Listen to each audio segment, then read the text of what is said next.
की धमकियों से बेखौफ अब पुतिन और शी जिनपिंग खुलकर मैदान में उतर आए हैं। रूस और चीन ने साफ संकेत दे दिए हैं, ईरान के मुद्दे पर वो खामनेई के साथ खड़े हैं और अमेरिकी दबाव के खिलाफ ये तिकड़ी एकजुट होती नजर आती है, जिससे व्हाइट हाउस की टेंशन कई गुना बढ़ गई है। अब सवाल यही, क्या ये सिर्फ कूटनीतिक ताकत का प्रदर्शन है या फिर दुनिया एक महायुद्ध की ओर बढ़ रही है? क्योंकि अगर महाशक्तियां आमने सामने आई तो ये टकराव सिर्फ मिडिल ईस्ट या यूक्रेन तक सीमित नहीं रहेगा, ये पूरी दुनिया को अपनी चपेट में ले सकता है।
अमेरिका ने ईरान को धमकी दी और रूस भड़क उठा।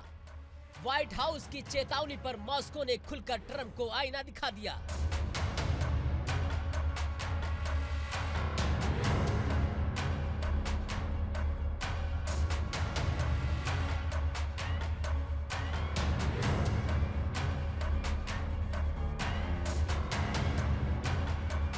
रूस ने साफ कह दिया कि ईरान पर हमला सिर्फ एक देश पर हमला नहीं होगा, बल्कि पूरी दुनिया की सुरक्षा को खतरे में डाल देगा।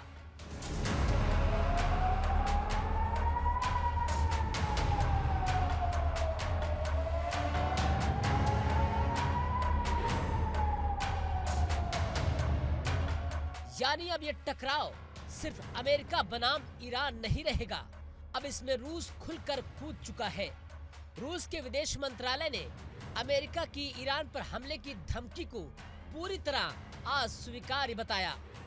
अपने सख्त बयान में रूस ने चेतावनी दी, अगर अमेरिका ने ईरान पर हमला किया तो उसके परिणाम मध्य पूर्व ही नहीं, पूरी दुनिया की सुरक्षा के लिए बेहद खतरनाक होंगे।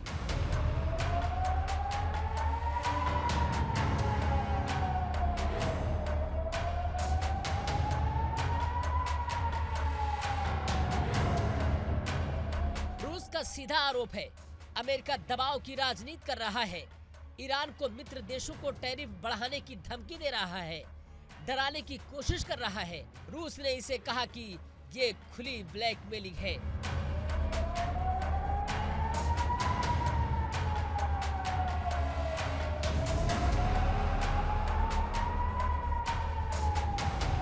रूस ने ईरान में चल रहे प्रदर्शनों पर भी अमेरिका और पश्चिम को घेरा है। मॉस्को का कहना है कि ईरान में विरोध प्रदर्शन किसी विदेशी साजिश का नतीजा नहीं, बल्कि सामाजिक और आर्थिक समस्याओं की देन है, और ये समस्याएं पैदा हुई हैं पश्चिमी देशों की पाबंदियों से, आर्थिक दबाव से और आम जनता की जिंदगी पर असर पड़ने से। रूस का आरोप है कि अब बाहरी ताकतें इन हालात का फायदा उठाकर ईरान की सरकार को अस्थिर और देश को बर्बाद करना चाहती हैं।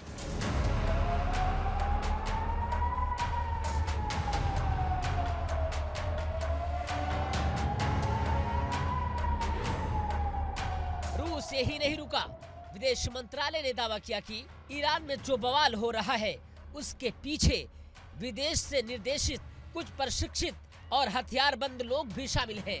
यानी रूस साफ इशारा कर रहा है, ये सिर्फ प्रदर्शन नहीं, ये एक सोची समझी साजिश का नतीजा है, जिसका मकसद है शासन परिवर्तन।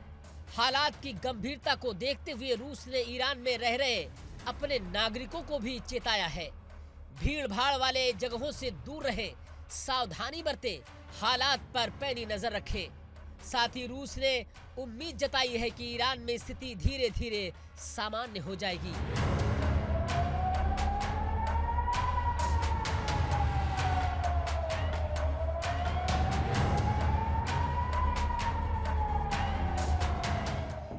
इस बयान के पीछे छुपा संदेश साफ है।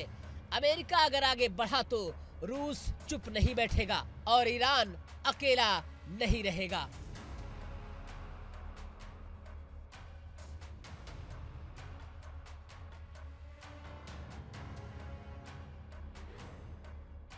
अब सवाल सिर्फ यही है, क्या ट्रंप रूस की चेतावनी सुनेंगे या फिर महाशक्तियों की इस टकराव में मिडिल ईस्ट एक बार फिर युद्ध भूमि बन जाएगा? दुनिया की नजरें अब वाशिंगटन, तेहरान और मॉस्को पर टिकी है, लेकिन सिर्फ रूस नहीं, अब चीन भी मैदान में उतर आया है।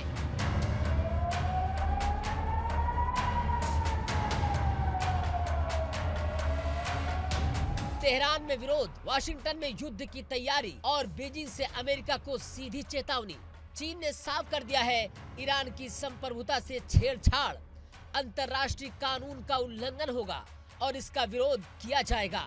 यानी अब ये संकट सिर्फ मिडिल ईस्ट तक सीमित नहीं रहा।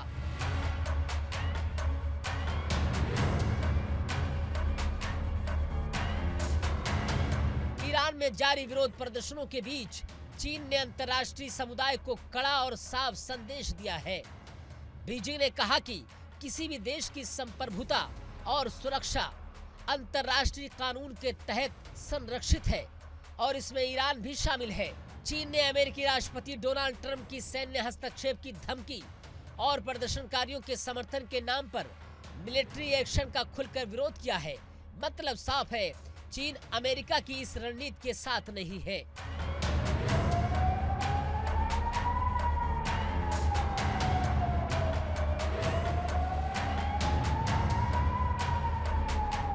बीजिंग में नियमित प्रेस ब्रीफिंग के दौरान चीनी विदेश मंत्रालय के प्रवक्ता ने दो टूक कहा, चीन अंतर्राष्ट्रीय संबंधों में बल प्रयोग और सैन्य धमकी का कड़ा विरोध करता है। चीन का कहना है कि बंदूक की भाषा समाधान नहीं, बम और मिसाइल स्थिरता नहीं लाते, मिलिट्री पावर से संकट और गहराता है। और यही वजह है कि चीन ने अमेरिका को याद दिलाया, दुनिया अब एक ध्रुवीय नहीं रही। चीन ने एक बार फिर अपने पुराने सिद्धांतों को दोहराया, किसी भी देश के आंतरिक मामलों में हस्तक्षेप के खिलाफ है चीन।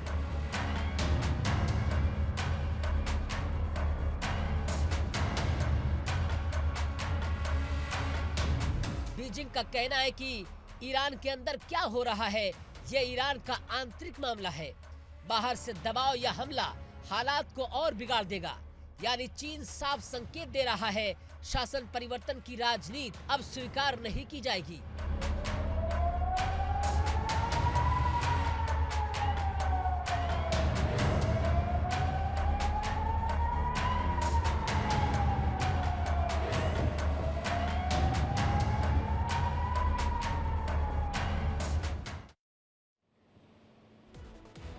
अब सवाल चीन ईरान के साथ आखिर खड़ा क्यों है?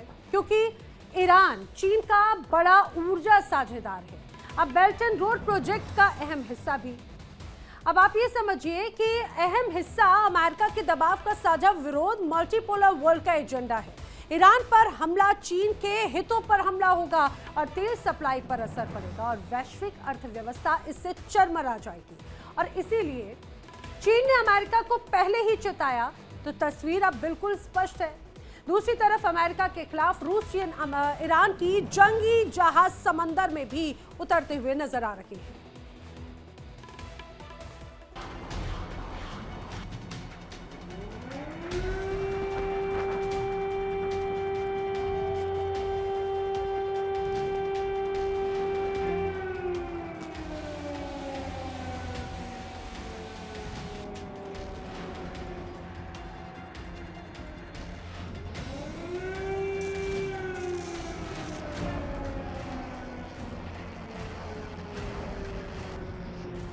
रूस अमेरिका के खिलाफ खड़ा है, चीन अमेरिका को रोकने की कोशिश में है, ईरान अकेला नहीं है और मिडिल ईस्ट बारूद पर बैठा है।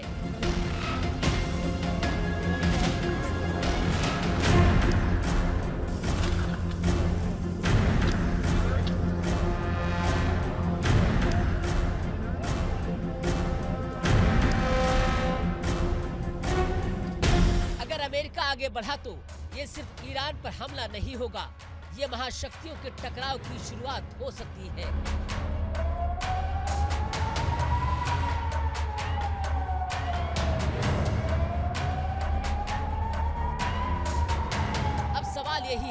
क्या ट्रंप चेतावनियों को नजरअंदाज करेंगे या फिर दुनिया एक और बड़े युद्ध से आखिरी वक्त पर बच जाएगी?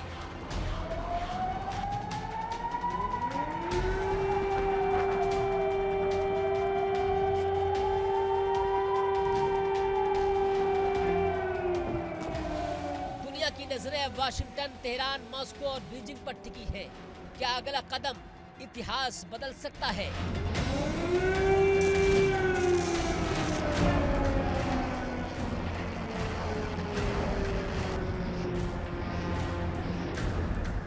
जमीन पर तनाव, आसमान में खतरा और अब समंदर में ताकत का प्रदर्शन। अमेरिका के खिलाफ रूस, चीन और ईरान एक साथ समंदर में उतर आए हैं। दक्षिण अफ्रीका के तट के पास केप ऑफ गुड होप में जंगी जहाजों की गड़गड़ाहट शुरू हो चुकी है।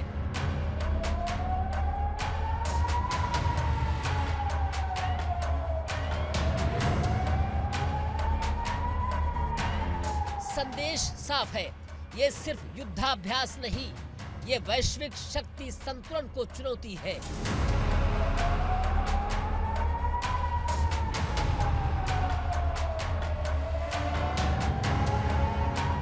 दक्षिण अफ्रीका के तट के पास ब्रिक्स ब्लॉक के देशों का संयुक्त नौसैनिक अभ्यास शुरू हो चुका है। इस युद्धाभ्यास का नाम है विल फॉर पीस 2026।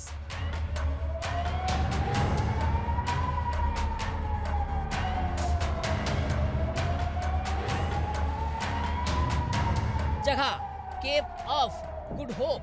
9 जनवरी से 16 जनवरी तक ये युद्धाभ्यास जारी रहेगा। ये वही इलाका है जहां हिंद महासागर और अटलांटिक महासागर आपस में मिलते हैं, यानी दुनिया के सबसे रणनीतिक समुद्री रास्तों में से एक है।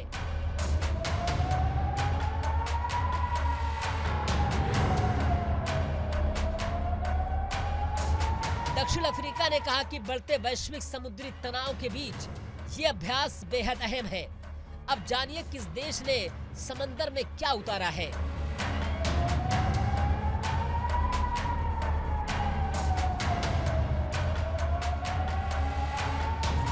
चीन विध्वंसक पोत और इस पूरे अभ्यास की अगुवाई भी कर रहा है। ईरान अपना विध्वंसक पोत। साफ संदेश, ईरान अकेला नहीं है। रूस कोरवेट युद्धपोत, ब्लैक सी और यूक्रेन युद्ध के बीच शक्ति प्रदर्शन। संयुक्त अरब अमीरात कोरवेट भेजकर चौंकाया। दक्षिण अफ्रीका मध्यम आकार का फ्रीगेट तैनात किया गया। वहीं ब्राजील, मिस्र, इंडोनेशिया, इथियोपिया पर्यवेक्षक के तौर पर मौजूद है।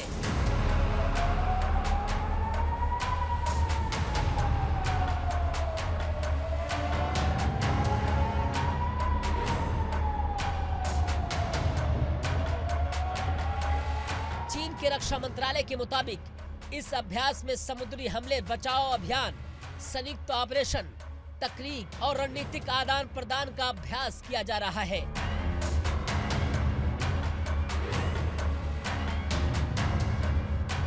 यानी ये सिर्फ ड्रिल नहीं, ये भविष्य की समुद्री जंग की रिहर्सल भी हो सकती है। अब सबसे अहम बात, भारत और ब्राजील इस अभ्यास से बाहर है। इससे साफ होता है ब्रिक्स के भीतर भी मतभेद है।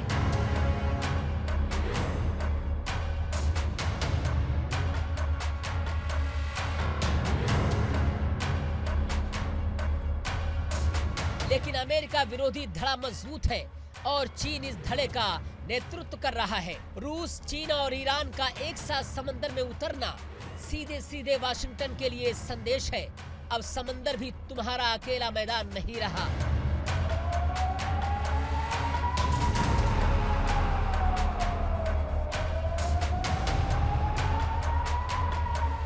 तो तस्वीर साफ है, जमीन पर ईरान संकट, हवा में युद्ध की आशंका और समंदर में महाशक्तियों की टक्कर। अब सवाल यही है, क्या ये सिर्फ अभ्यास है या फिर आने वाले बड़े टकराव की आहट है? दुनिया की नजरें अब सिर्फ जमीन पर नहीं, समंदर की लहरों पर भी टिकी हुई है। Bureau report, India daily.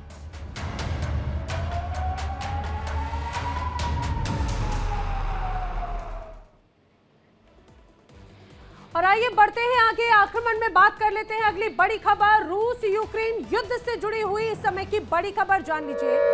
बड़ी खबर, रूस का खार्किव पर बहुत बड़ा हमला नजर आता है। वॉर ब्रेकिंग, जी हां, बड़ी खबर है। रूस ने खार्किव पर बहुत बड़ा हमला किया है और हमला किस रूप में? ड्रोन हमला हुआ जिसमें 4 लोगों की मौत हो गई, 6 लोग घायल हो गए हैं। लगातार रूस और यूक्रेन के बीच में तनाव बरकरार है। मिसाइल हमले में सरकारी इमारत किस तरह से ध्वस्त हुई उसकी तमाम बड़ी तस्वीरें भी सामने आई है। मिसाइल ड्रोन की लगातार बारिश यहां पर देखने को मिलती है। सरकारी इमारत ध्वस्त है, ड्रोन अटैक हुआ, 4 लोगों की मौत हुई, कई लोग घायल हैं। रूस लगातार यूक्रेन के अलग अलग इलाकों पर हमले बोल रहा है। खार्किव में भी बड़े हमले को अंजाम दिया गया। अब ये पूरा युद्ध ड्रोन और मिसाइलों से धधक रहा है। तस्वीरें आपके सामने हैं और तस्वीरों से स्पष्ट हो जाता है कि किस रूप में ये पूरा युद्ध एक अलग मोड़ लेता हुआ नजर आता है और सीधे सीधे प्रभावित होती है यहाँ पर आम मासूम जनता। जिस तरह की तमाम तस्वीरें यहाँ पर नजर आ रही हैं वो ये स्पष्ट करता है कि अब रूस और यूक्रेन एक दूसरे को बख्शने के मूड में बिल्कुल नजर नहीं आते।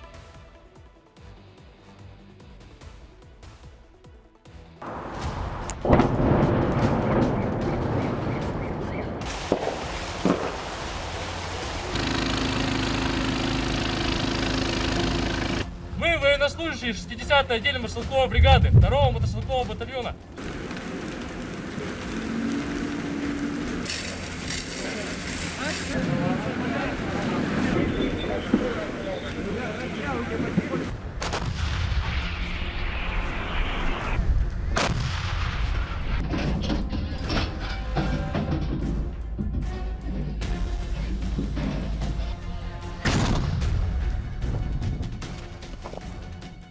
रूस यूक्रेन युद्ध को लगभग 4 साल पूरे होने वाले हैं, लेकिन शांति की कोई किरण अब तक नजर नहीं आई है। उल्टा जंग और भी खतरनाक होती जा रही है। अमेरिका और पश्चिमी देश शांति की कोशिशों में जुटे हैं, लेकिन रूस ने साफ कर दिया है, बातचीत नहीं, अब बारूद बोलेगा। 4 दिनों के भीतर रूस ने यूक्रेन पर दूसरा बड़ा हमला कर दिया है। रूस ने एक बार फिर यूक्रेन के पावर ग्रिड को निशाना बनाया है। मतलब साफ है, बिजली ठप, उद्योग ठप और आम जिंदगी भी ठप हो जाए।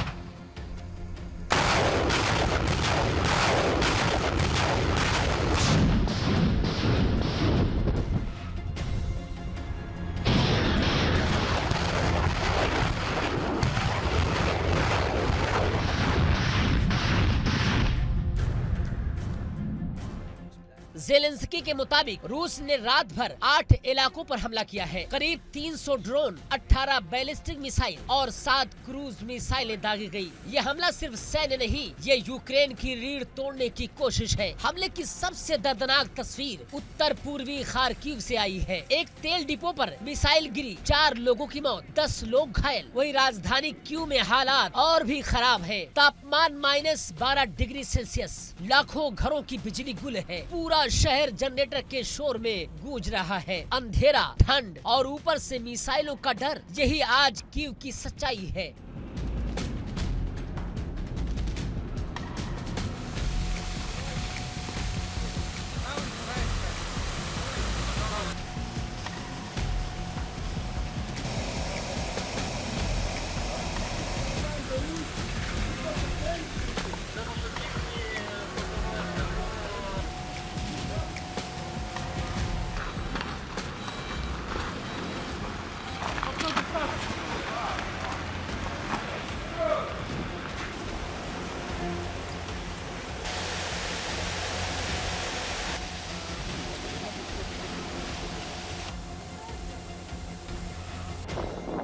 ये कोई पहला हमला नहीं। 4 दिन पहले भी रूस ने रात भर सैकड़ों ड्रोन, दर्जनों मिसाइल यूक्रेन पर दागी थी। खास बात ये, रूस ने उस हमले में हाइपरसोनिक मिसाइल का इस्तेमाल भी किया था, जो इस युद्ध में सिर्फ दूसरी बार हुआ है। विशेषज्ञ मानते हैं कि ये हमला सिर्फ यूक्रेन के लिए नहीं, बल्कि कीव के नेटो समर्थकों के लिए चेतावनी थी। संदेश साफ था, रूस पीछे हटने वाला नहीं। आज तस्वीर बेहद खतरनाक है। 4 साल की जंग, शांति वार्ताएं बेअसर, रूस का हमला और आक्रामक, और यूक्रेन अंधेरे और ठंड में जूझता हुआ। पुतिन का संदेश साफ है, दबाव से रूस नहीं झुकेगा, चेतावनियों से रूस नहीं रुकेगा।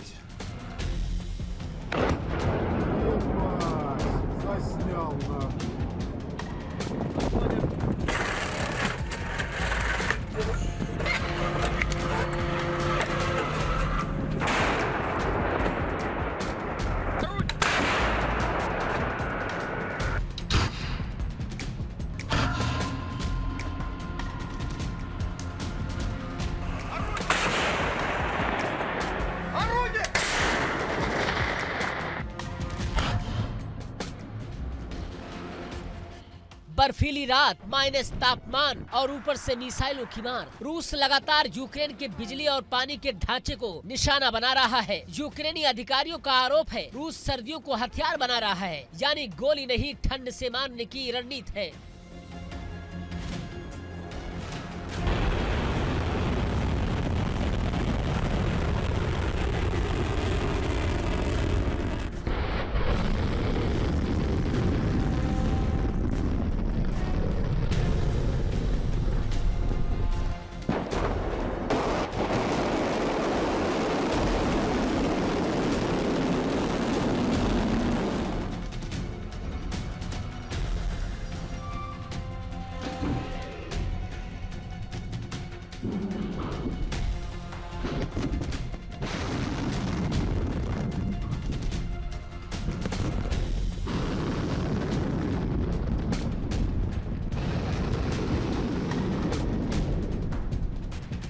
रूस ने एक बार फिर ड्रोन और मिसाइलों से हमला कर यूक्रेन के पावर ग्रिड को नुकसान पहुंचाया है। नतीजा, लाखों लोग बिना बिजली, कई इलाकों में पानी की सप्लाई ठप है, भीषण ठंड में जनजीवन बेहाल है। यूक्रेनी अधिकारियों का यहाँ भी कहना है कि ये हमले जानबूझकर सर्दियों के सबसे कठिन दौर में किए जा रहे हैं, ताकि आम लोग टूट जाएं। इस बार हमले की चपेट में ओडिशा भी आया है। अस्पताल क्षतिग्रस्त, स्कूलों की इमारतों को नुकसान और रिहायशी इलाके भी प्रभावित हैं। इस हमले में कम से कम 6 लोग घायल हुए हैं।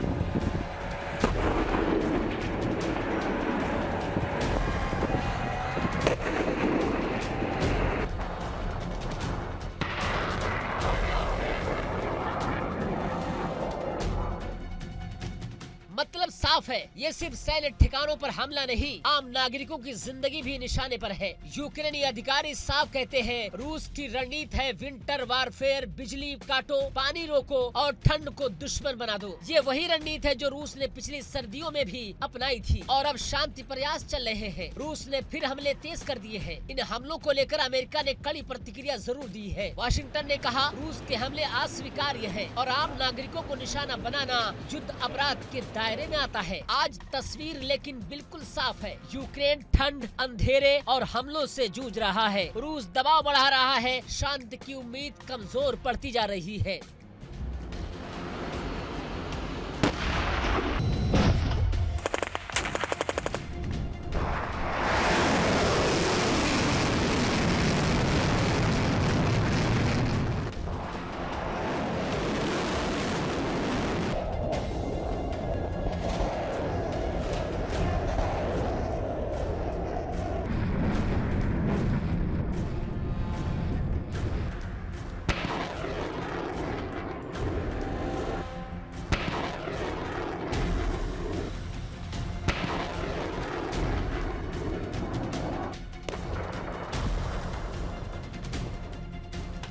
और सवाल वही, क्या दुनिया सिर्फ निंदा करती रहेगी या फिर इस जंग को रोकने के लिए कोई ठोस कदम उठाया जाएगा? क्योंकि हर गुजरती ठंडी रात यूक्रेन के लिए एक नई परीक्षा बनती जा रही है। Bureau report, India daily.